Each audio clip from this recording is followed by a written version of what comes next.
Dice: 6 días antes de la Pascua vino Jesús a Betania, donde estaba Lázaro, el que había estado muerto, a quien había resucitado de los muertos.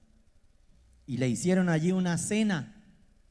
Marta servía y Lázaro era uno de los que estaban sentados a la mesa con él.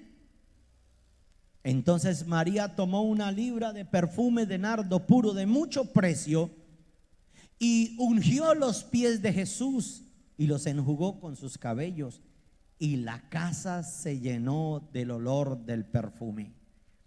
Y dijo uno de sus discípulos, Judas Iscariote, el hijo de Simón, el que le había de entregar, dijo: ¿por qué no fue vendido este perfume por 300 denarios y dado a los pobres? Pero dijo esto no porque se cuidara de los pobres, sino porque era ladrón, y teniendo la bolsa sustraía de lo que se echaba en ella. Entonces Jesús le dijo: déjala, para el día de mi sepultura ha guardado esto, porque a los pobres siempre tendréis con vosotros, mas a mí no siempre me tendréis. Amén. Vamos a orar y a pedirle a Dios. Señor, pedimos que tu revelación traiga salvación, Señor. Que tu palabra traiga compromiso, Dios. Pero que me ayudes a ser un adorador. Dígale: Padre, yo sé que tú buscas adoradores que te adoren en espíritu y en verdad, y yo quiero ser ese adorador. Papito Dios, usa mi vida en el nombre de Cristo Jesús, y háblame por tu palabra, y utiliza a tu siervo en el nombre de Jesús. Amén y amén. El tema que voy a estar compartiendo esta noche, lo titulé: Dios busca adoradores. ¿Cómo se llama el tema de hoy? Dios, y dígale a su vecino: Dios te está buscando como un adorador, porque Dios busca adoradores. ¿Sabe qué estaba pasando? Estaba sucediendo que Jesús entraba a Betania. Y cuando Dios entra a una casa es porque Él está buscando quien le adore, quien le ame. Él también tiene una necesidad, tiene mucho amor para dar, y Él busca a quien le devuelva, a quien le restituya el amor que Él entrega. Y entonces entra a una casa, se llamaba Simón, el dueño de la casa, y en esa casa encuentra 4 tipos de personajes. Pero tú debes identificarte con alguno de los 4, y voy a mostrarles las características de cada uno de ellos. Mire cómo dice en cada uno de ellos. Cuando entra a Betania, Jesús se ve una escena bien impresionante. Me traje una silla porque quiero ilustrar las actitudes de cada uno de los personajes que estaban dentro de esa casa. Mire cómo dice en el versículo 2: y le hicieron verso 1: 6 días antes de la Pascua vino Jesús a Betania, donde estaba Lázaro, el que había estado muerto y a quien habían resucitado de los muertos. Este Lázaro había recibido uno de los milagros más impactantes que se hablan en las escrituras. Se acuerda que ya la misma hermana dijo: Señor, ya déjalo allá, ya huele horrible, estaba podrido. Y uno de los milagros más impresionantes es porque Jesús llega hasta la tumba de Lázaro y dice: Lázaro, sal fuera de esa tumba, sal de tu muerte. Y recibe un milagro, y él resucitó. Él estaba en esta casa, mírelo. Pero mire la actitud que tenía. Y le hicieron una cena. Marta servía, y Lázaro era uno de los que estaban sentados a la mesa con él. Mire la actitud de Lázaro. Lázaro era uno que estaba ahí en la mesa sentado. esperando que le sirvieran. Una actitud de indiferencia, una actitud para nada de siervo, sino una actitud de orgullo, de altivez, de prepotencia, de indolencia. Y él estaba como muchos de los que a veces visitamos a las iglesias. Esta iglesia, ¿por qué no crece? Pastor, qué calor, ¿cierto? ¿Por qué no ponen rápido el aire acondicionado?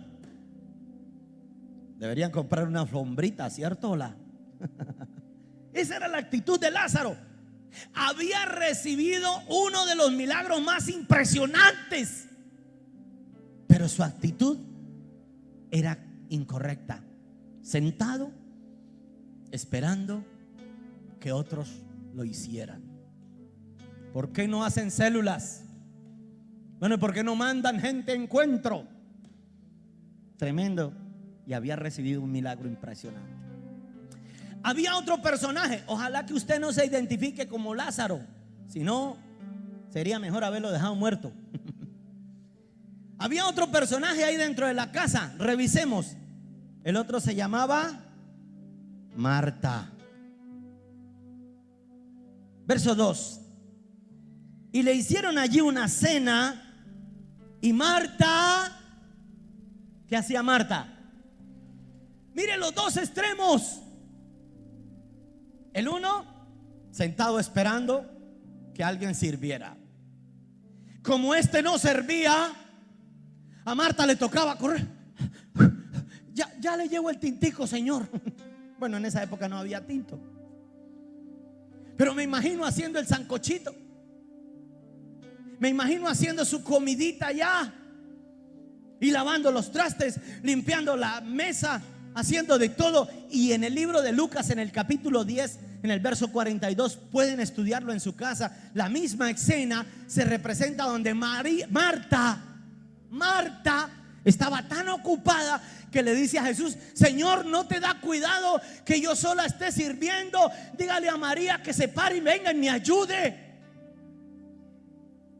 Hay gente que anda tan afanada, tan ocupada, tan embebida en sus quehaceres, que ni siquiera sacan el tiempo para venir a honrar a Dios. No lo sacan.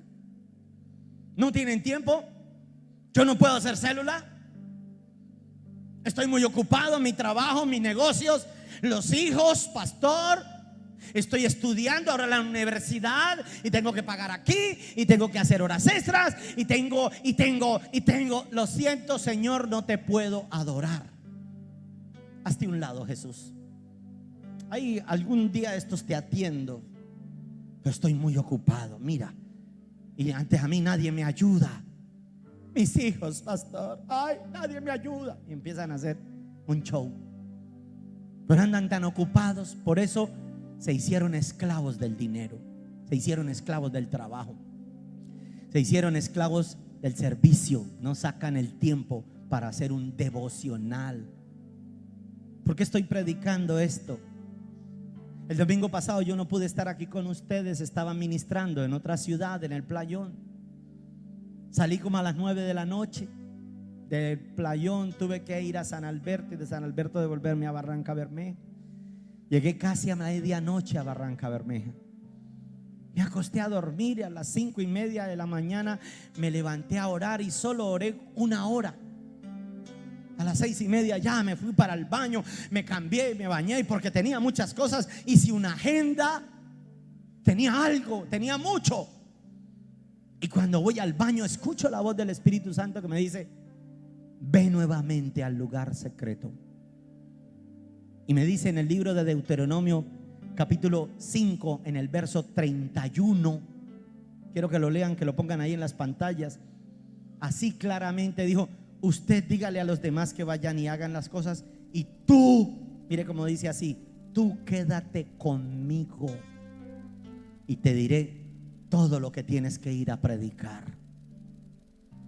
¿Sabe que hay veces que Dios necesita de quedarse para tener intimidad espiritual con cada uno de nosotros, pero andamos corriendo de un lado para otro, y los quehaceres, y los niños, y el desayuno, y no puedo venir a la iglesia, pastor, y ustedes que vengamos el jueves y que madruguemos a la intercesión. No, pastor, no puedo. Marta, Marta, afanada y turbada estás con todas esas cosas, pero una sola cosa era necesaria. Hay otro tipo de personajes que quiero que lo vean ahí conmigo. En el verso 3 aparece María, pero la quiero dejar de último. Y en el verso 4 dice: y dijo uno de sus discípulos, Judas, el hijo de Simón, el que le había de entregar. Mire lo que dijo Judas. Vio la escena, porque uno de esos personajes, uno de los de la casa, decidió adorar a Dios. Tomó la decisión radical, la decisión firme. Dijo: no, es cierto, yo también tengo muchos quehaceres, pero yo voy a adorar a Dios. Yo también tengo ganas de sentarme a la mesa y esperar a que los demás me sirvan, pero yo voy a adorar a Dios. Escúchenme. Muchas veces nosotros no podemos interpretar las escrituras porque desconocemos las costumbres judías. Y la costumbre del judío era que cuando alguien llegaba a la casa, el anfitrión tenía que lavarle los pies cuando había sido invitado. Por eso en otra escena usted podrá ver que Jesús entra y ninguno de los discípulos le lava los pies al maestro. Entonces el maestro se da cuenta que a esto se le subió el liderazgo a la cabeza. Ya ninguno quiere servir. Entonces el Señor le dijo: el Hijo de Dios no vino para ser servido, sino para servir. Y él cogió la toalla, el lebrillo, y empezó y le lavó los pies a todos. Esta mujer sí sabía lo que era servirle a Dios. Y cuando Jesús entra, entonces esta mujer va y busca un vaso de alabastro, que era lo más caro y que había obtenido para el día de su matrimonio. Solo que lo había obtenido con ganancias deshonestas, tal vez prostituyéndose. Pero voy a hacer algo, una aclaración que usted lo va a sacar del contexto. A veces la iglesia se prostituye, y le voy a decir por qué. La iglesia se prostituye porque cuando la iglesia solo viene, la iglesia somos nosotros, el cuerpo de Cristo somos nosotros, y solo viene para que Dios lo bendiga, para que Dios lo prospere, no a servir, sino para alcanzar algo a cambio. Y siendo nosotros el cuerpo de Cristo, ¿qué pasa cuando alguien vende su cuerpo? ¿Cómo se llama? Prostituirse. Y hay gente que se prostituye. Yo quiero venir a la iglesia solo para que me vaya bien. Están vendiendo el cuerpo de Cristo. Se están prostituyendo. Quien lo creyera. Aquella María, vendiendo su cuerpo, había alcanzado una gran suma de dinero y había comprado ese frasco de alabastro. Con ese se bañaban 6 meses antes de su matrimonio. Se empezaban a colocarse en los aloes, los ungüentos, los aceites, las cremas. 6 meses. Y eso era el tesoro más preciado de una mujer, el vaso de alabastro. Imagínense el precio: 300 denarios. Un denario era el salario de un día de trabajo. Póngale en estos días un rango bajo: 25,000 pesos por día. Multiplique 25,000 por 300, da 7,500,000 si no estoy mal. Eso valía ese frasquito de alabastro. Por eso fue que Judas, cuando vio que esta mujer rompe el vaso de alabastro y empieza a ungir al maestro, a besarle los pies, a enjugarlos con sus cabellos, de una vez él hace cuentas. Y el Judas lo primero que dice: ay, qué despilfarro. Dice que aire acondicionado en esa iglesia. Qué desperdicio. Dice que pantallas LEDs. Hubiéramos vendido eso por 300 denarios y se lo hubiéramos llevado en mercados a los pobres, porque esa es la actitud de un Judas. Quieren honrar más a los hombres que ni a Dios. Y por eso Jesús tiene que decirle a Judas, le dice: Judas, a los hombres siempre van a tener con ustedes, a los pobres siempre los van a tener con ustedes. Yo quiero que me honren también a mí. Pero eso lo decía no porque de verdad pensara en los pobres, sino que en los pobres bolsillos de él, porque era ladrón, dice las escrituras, se robaba la plata. Y así muchos cuando vienen a la congregación y empiezan a hacer cuentas: uy, si cada uno, y hacen una calculadora, si cada uno trae tanto, uy, ese pastor. Yo les digo algo, iglesia: Dios me ha constituido como un adorador, y como la mujer del vaso de alabastro, nosotros también hemos roto nuestro vaso para adorar a Dios. Juntamente con mi esposa hemos hecho sacrificios económicos para bendecir la casa del Rey de Reyes y el Señor de Señores. Llevamos 3 personajes. Repasemos quiénes son los personajes. Número 1, ¿cómo se llama el que estaba así? ¿Cuántos se identifican con Lázaro? No levante la mano. Apure rápido, pastor. Abran células. Vayan a mi barrio. Visítenme. ¿Por qué no me llaman? Si tenaz. Segundo personaje, uno que estaba, ¿cómo se llamaba? Marta. Mire a la persona que está a su lado y dígale: Marta, Marta.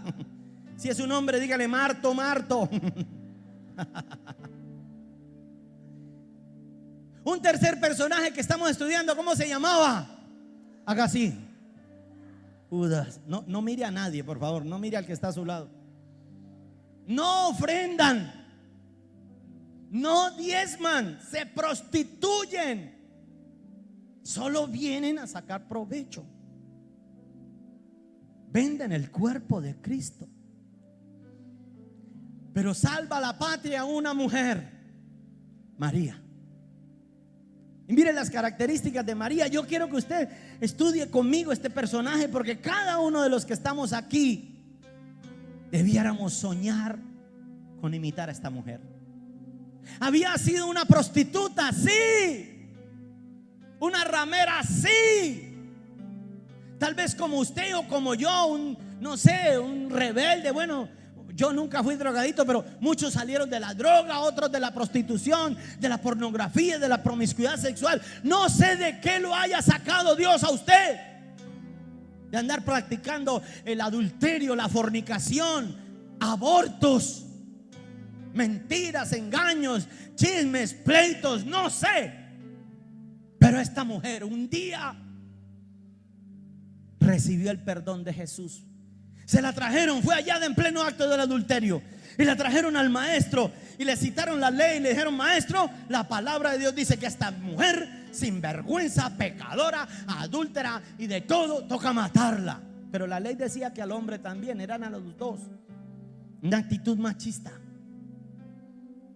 Jesús se inclina en tierra, escribe y dice: pues el que esté libre de pecado, que le tire la primera piedra. Y no hubo quien lo hiciera. Todos dejan su piedra y salen y se van. Y Jesús le dice: mujer, yo tampoco te condeno, pero haz algo. Escúcheme, que esto es algo muy importante dentro de este mensaje. Haz algo, vete y no peques más. Por eso esta mujer amaba tanto a Jesús. Número 1, le había salvado la vida.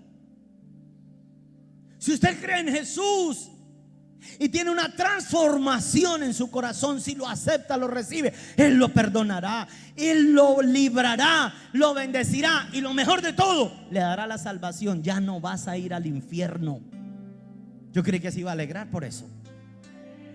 Ya no irás al infierno. Y eso tiene que ser un motivo de regocijo.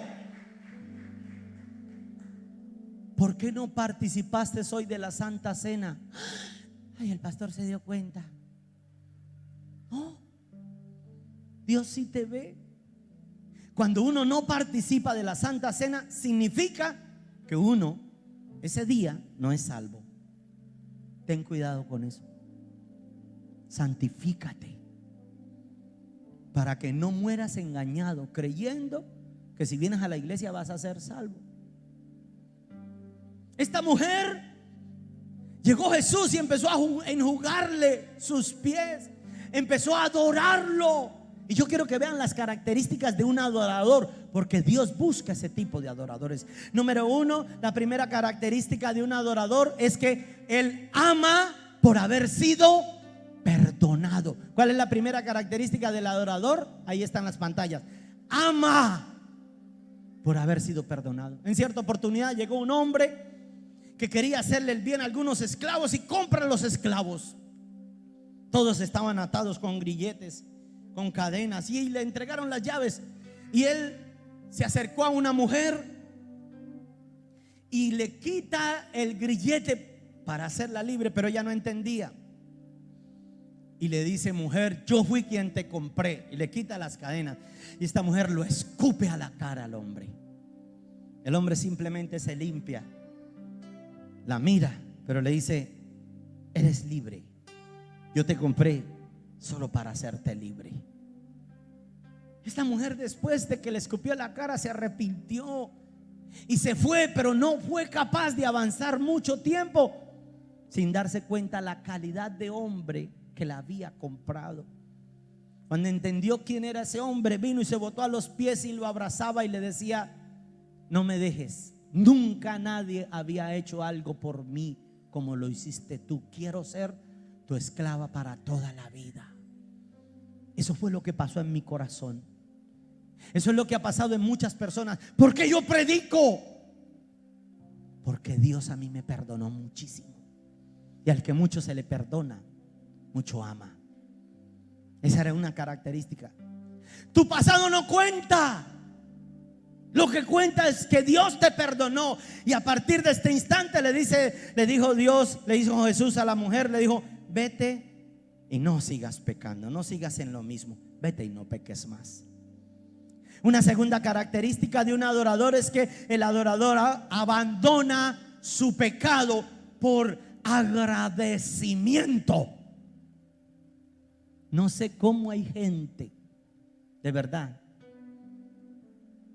vienen a la iglesia, tienen un cónyuge y practican el adulterio. ¿Y les parece que no es pecado? No, pastor. Salomón tuvo 1000. Sí, viven engañados y pueden llegar a morir en el engaño e ir al infierno creyendo que son salvos. ¿Serán conocidos por Dios? ¿Cómo sé yo que tú eres una oveja de este rebaño? ¿Cómo lo puedo saber? Cuando vienes continuamente a la casa de Dios. Cuando uno domingo a domingo los está observando, los está mirando la cara, eso te hace una oveja. Y a uno lo hace pastor. Entonces, si alguien me pregunta: ¿ella es oveja de su rebaño? Sí, pero si viene por ahí intermitentemente cada mes, cada 2 meses, y me lo encuentro en la calle y quieren que uno lo salude, pues perdóname, ¿tú vas a la iglesia? ¿Te conozco? Porque así puede ser Dios el día del juicio final. ¿Qué tal que Dios te pregunte: ¿te conozco? ¿Tú eres de los míos? ¿Dejaste de practicar el pecado? Porque hay gente que recibieron la salvación, fueron a un encuentro, pero no abandonaron su pecado. Un verdadero adorador se aparta del pecado, aprende a morir, no importa. Es cierto, yo andaba de pronto con esa vieja o con ese muchacho, pero por causa del amor de Jesús, de que me perdonó, no voy a escupirle la cara a mi maestro ya más. Abandono mi pecado, abandono los vicios, abandono la pornografía, el adulterio, la fornicación, lo que sea, y me vuelvo a mi Cristo. Señor, perdóname, a partir de hoy seré fiel. Te voy a adorar porque me perdonaste. Te voy a adorar y me voy a apartar de mi pecado porque me salvaste. La tercera característica de un adorador la encontré ahí en María. El verdadero adorador da sin esperar nada a cambio. Da.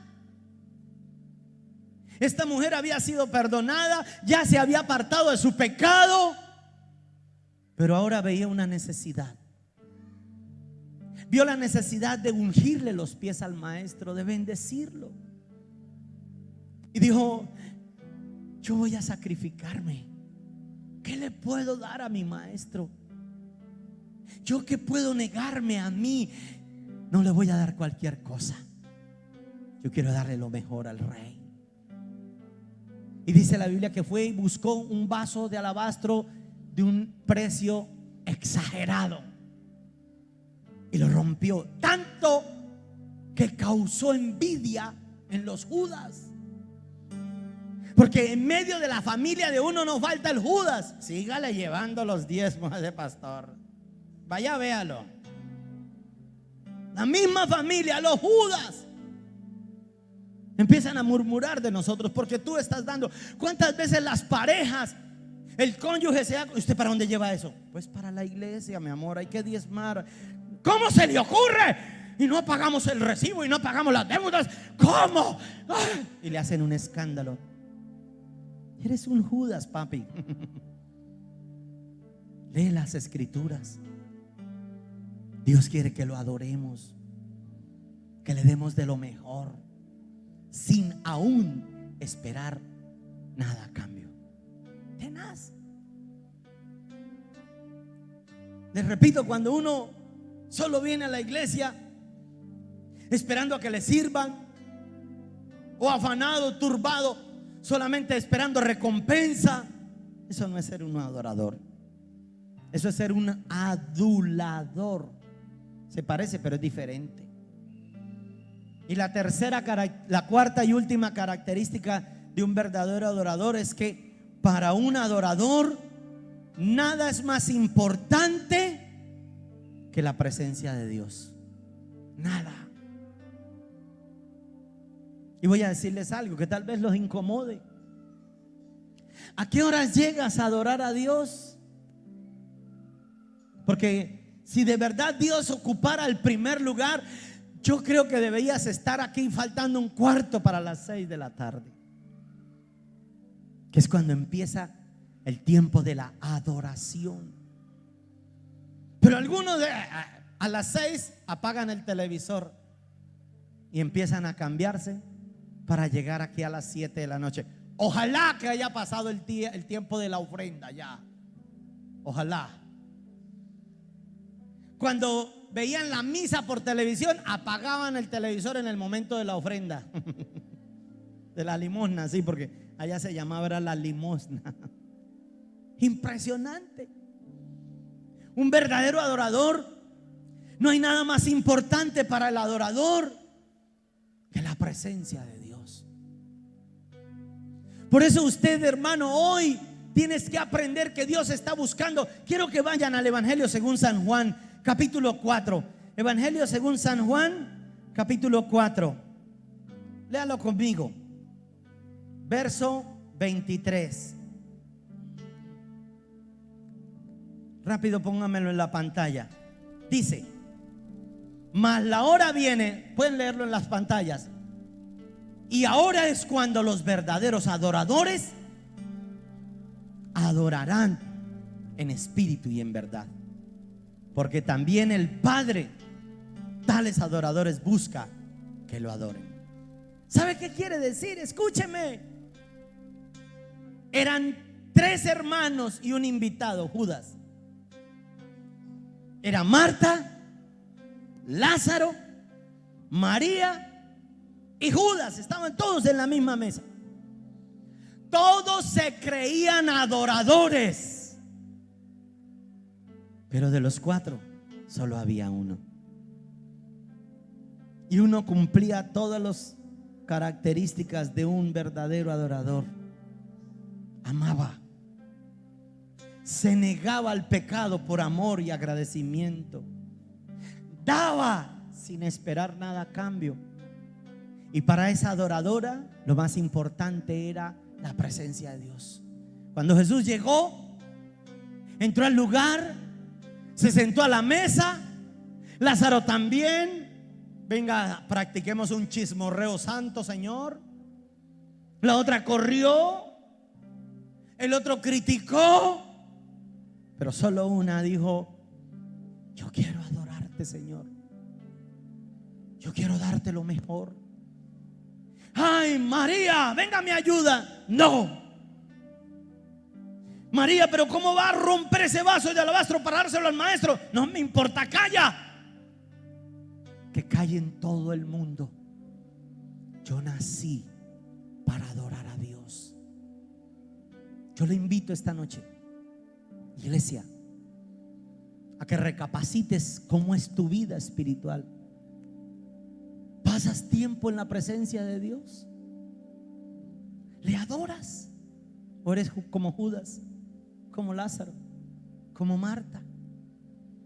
Un día yo tomé la determinación: Señor, yo voy a entrar al lugar más alto a través del Cordero de Dios y me postraré a adorarlo, para honrar al gran yo soy. ¿Cuántos dicen amén y le dan un aplauso fuerte al Rey?